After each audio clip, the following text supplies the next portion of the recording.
ആനപ്പന്തിയുടെ അടുത്തൂടെ പോകുന്ന ഒരാൾ അത്ഭുതപ്പെട്ടു. ഇത്ര ശക്തരായ ആനകളെ തളച്ചിരിക്കുന്നത് കേവലം ഒരു ചെറിയ കയറിലാണ്.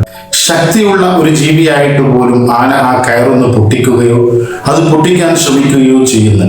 ആശ്ചര്യം തോന്നിയ അയാൾ ആനകളെ പരിശീലിപ്പിക്കുന്ന പരിശീലകനോട് ഇതിനെക്കുറിച്ച് ചോദിച്ചു. അപ്പോൾ ആ പരിശീലകൻ പറഞ്ഞു, ആനകൾ കുഞ്ഞായിരിക്കുമ്പോൾ തന്നെ അവയുടെ കാലിൽ ഒരു കയറ് കിട്ടും. ആ ചെറുപ്രായത്തിൽ ആദ്യമൊക്കെ അവർ അത് പൊട്ടിക്കാൻ ശ്രമം നടത്തും. ചില സമയത്ത് അവയുടെ കാലിന് പരിക്ക് പറ്റും. അങ്ങനെ അവയുടെ പരിശ്രമം പരാജയപ്പെടുകയും ഇതൊരിക്കലും തനിക്ക് പൊട്ടിക്കാൻ കഴിയില്ല എന്ന ഒരു തീരുമാനത്തിലും ഒരു നിഗമനത്തിലും എത്തുകയും ആ ധാരണ ഒരു വിശ്വാസമായി രൂപപ്പെടുകയും ചെയ്യും. ആന വലുതായി ഒരു ഗജവീരനായി മാറിയാൽ ആ ഒരു വിശ്വാസം കാരണം പിന്നീട് അവർ അത് പൊട്ടിക്കാനുള്ള ശ്രമം പോലും നടത്തില്ല.